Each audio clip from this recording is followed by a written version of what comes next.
all had a good welcome back. Hope you guys all had a good Thanksgiving break. This week we're not gonna do new material from the Rising Math Olympians book, but we're gonna do a review of chapters 1 through 8, and we're gonna cover some stuff about geometry. Some of that stuff you might have seen, other stuff you will not have seen yet. And this is stuff that will be on the December competition, Mr. Wan tells me. Cool, let's jump into it. So You'll have a competition, not this coming weekend, but the weekend after. So, is everyone aware of that? Okay, cool. Sounds like she talked about it. Next slide, please. Okay, so let's go into the review first. This is going to cover stuff we talked about over the last 8 classes or so I'm going to go pretty quickly. If anybody's ever confused, send a message to Coach Wilma privately or publicly, and he will tell me to slow down or to pause because I won't be able to watch chat as much. Okay, so positive numbers are numbers that are, so this one chapter 1, so we learned that positive numbers and negative numbers are numbers that are greater or less than 0. Integers are numbers that don't have fractional or decimal components, it's just on the dot. Whole numbers are the integers that are positive, so starting from 1, going like 1, 2, 3, and onwards.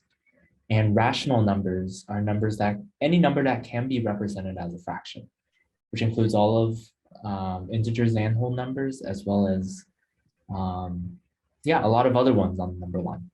And everything we talked about here are real numbers, which you don't have to worry about what's not real numbers, right? Yeah, next slide. We also learned about the order of operations. So the acronym that you can remember is PEMDAS, and that stands for parentheses first. And then you evaluate your exponents in the parentheses. You multiply or divide different numbers, and then you go to addition and subtraction. So the items on the left are the stickiest, and you have to resolve those first before you move on to the operations on the right. Next slide. We talked about divisibility. So when something is divisible, if you say A is divisible by B, or A is a multiple of B, or B is a factor of A, those statements all are saying the same thing. And it means that when A is divided by B, the quotient you get is an integer and the remainder is 0. So it divides that number evenly. Next. Here are some divisibility rules we talked about that can quickly tell you if a big number is divisible by some of our smaller numbers. So I won't read all of them, but I'll go over some important ones. So for 3 and 9, we can sum up the digits and see if the sum of the digits is divisible by 3 or 9. And yeah, that's usually a smaller number. For 4, we just have to look if the last 2 digits are divisible by 4, because any multiple of 100, which is the 3rd digit and onward, will always be divisible by 4. For 8, we check the last 3 digits. 6, you can just check 2 and 3. And yeah, 11, you can do some computation with every other digit, the even and the odd number digits. Next. So we talked about prime numbers. So a factor of any positive integer is something that can be evenly divided into a number. So 3 and 4 are both factors of 12. And prime numbers are numbers that have exactly 2 distinct factors, which is 1 and itself. The opposite of that is a composite number, which is a number that has 3 or more factors. So yeah, prime numbers are important because they can't be broken down any further. And that comes up when we talk about prime factors of a number. So if a factor of a number is also a prime number, then it's called a prime factor. And we also don't consider 1 a prime number. We also learned about prime factorizations, which is where we take some number and we try to break it down into factors that multiply each other to make the bigger number. And we can create like a graph like this until we get to all of the numbers that are prime. So those are the little components that multiply together to make up the big number. So yeah, next slide. We talked about perfect squares and perfect cubes. So a perfect square is a number that is equal to some other number multiplied by itself, and all the exponents will be multiples of 2. Next slide.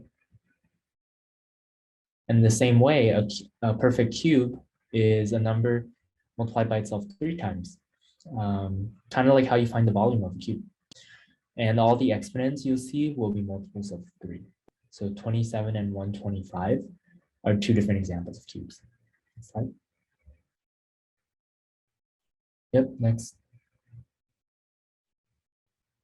Here are some square roots. So these are the first 10 square roots. And we don't expect you to memorize it exactly, but you'll find that sometimes on a competition, knowing approximately how much each one is will help you know like the ballpark of an answer. And that's enough to tell you an answer sometimes. So for example, knowing the square root of 10 is a little more than 3. It's like 3.1 something. You can look in that value and be like, oh, it is greater than 3. And that might make the difference between a couple answers. Cool. So working with exponents, this was more recent. So an exponent is the superscript on the right side of a number. It's in its upper right shoulder. And what that means is it's repeated multiplication of a number. Just like multiplication is repeated addition, exponent is the next level up where we multiply multiple times. And the number on the bottom is called the base. This number on the shoulder is called an exponent. Next slide. And we're going to talk about some rules of how to work with exponents. So a lot of these rules you can derive just by writing out the full thing. So turning the exponent into a series of multiplications. The first one is when you multiply 2 or more exponents with the same base, if you follow the thing on the left here, where like you can take an exponent and expand it into multiplications, you'll see that multiplying 2 exponents with the same base is the same as adding the powers on its shoulders together. Here are some of the other rules. So these are for numbers. Oh, so for numbers with the same base, the first line and the third line, multiplying them is the same as adding the exponents on their shoulders. And dividing them is the same as subtracting the exponents on their shoulders. When you have something that's a multiplication between different bases, but the same exponent, you can kind of like the distributive property, you can pull that exponent out. So it becomes the product of the 2 bases to the power of whatever that exponent is. And if you divide 2 numbers with different bases with the same exponent, it's like dividing those 2 numbers and then raising it to the power of the exponent. When Coach Roma went over this a couple weeks ago, was it clear why these kind of rules worked? Or we can also go through an example and pull it apart. So do these real rules make sense or not? Maybe thumbs up, thumbs down, in the middle. Cool. If they don't, I recommend you guys just grab a piece of paper and like try it out for yourself. Just make up numbers for A, B, M, and N, and turn all the exponents into like a series of multiplications. And you can rearrange it, the multiplications and divisions, and you'll see it comes out to something on the right-hand side. Next slide. Previous slide.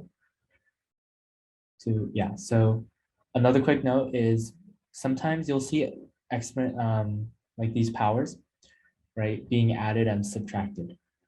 So be careful in these situations because there's no simple rules like the ones on the left here that work. So if you see like a to the m plus a to the n, remember we can't use this rule and add its shoulders because the value is going to be different. It doesn't quite work that way. So sometimes, yeah, just read carefully because those kind of situations I've always found like really confusing. Next slide. Cool. So working with roots, it's similar to what we just talked about. So when you have a square root of a number, so let's take a look at let's take a look at that first example. So when you have the square root of 4, what that actually means is we can rewrite it as, we could put 2 above the roof, meaning we're taking the second root, a square root. And you can rewrite this as 4 to the power of 1/2. So a square root is raising something to the 1/2 power. Just like you can raise something to the second power, the third power. Square roots are also related to exponents. It means taking to the half power.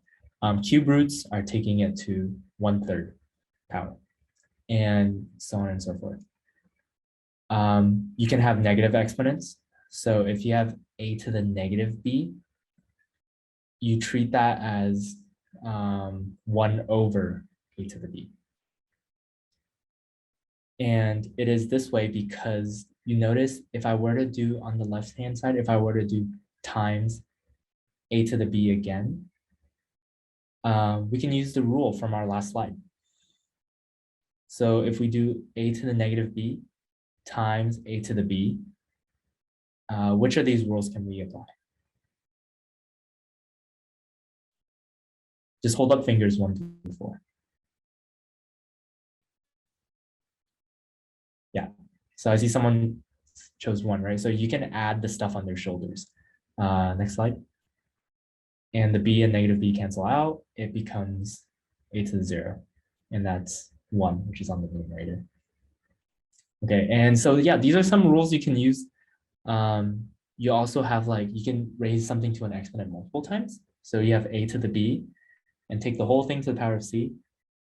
That will be multiplying the exponents together. If you have something that's like to a root, that is 1 over whatever root you're taking it to. So if it's like a to the b, and you take it to the cth root, then that becomes the denominator of the exponent on the shoulder. And all these things, you can kind of derive them from each other. It's just taking the basic rules and you can like juggle them around to get all of these. 2 basic identities you have to keep in mind when you're working with exponents and roots is anything to the power of 1 is itself, and anything to the power of 0 is equal to 1, with the exception that the base can't be 0. Then it's kind of an exception, and mathematicians disagree on what that should be. Cool. Next slide. And we also learned about fractions. So there are 3 kind of broad categories of fractions. We have mixed fractions, which is a whole number with some fraction on its side. We have, with a proper fraction, sorry. We have improper fractions, which are the numerator is greater than the denominator. And we also have proper fractions, which we're used to seeing, which is some numerator smaller than its denominator. Next slide. These are some kind of ways to convert one to another. So when you convert a whole number to a fraction, what we first do is we take the whole number on the left. You multiply that by the denominator, and that gives you the number of parts, the number of pieces that the whole number represented. And we can add that to the numerator of the proper fraction in our mixed number. So in this case, it will be 2 1/4 is 9 over 4. Next slide. For an improper fraction, you divide the top by the bottom. It's the opposite of what we just did. And whatever quotient we get becomes the whole number on the left. And our remainder becomes the numerator on the right. Next slide. For percentages, the percent just means a fraction over 100. So 13% is 13 over 100. And yeah, so on and so forth. So you can convert a fraction to you can convert a fraction to a percentage by first just performing the division. You get some kind of decimal answer. And you multiply the decimal by 100, and that gives you the percentage. Next slide. To go the other way around, to go from percentages back to fractions, yeah, you put it over 100, like we talked about, because that's what the percentage sign means. And sometimes you can simplify this fraction. So for 25%, you have 25 over 100, and we also see that that's equivalent to 1/4. Okay, was all of that part clear? Was there any slides you guys wanted to see again? Maybe the exponents and roots, for example, or anything like that. We can stop on that slide and yeah, take a break for a minute or two. After this, we're gonna do a Kahoot quiz, like Coach Romo and I prepared.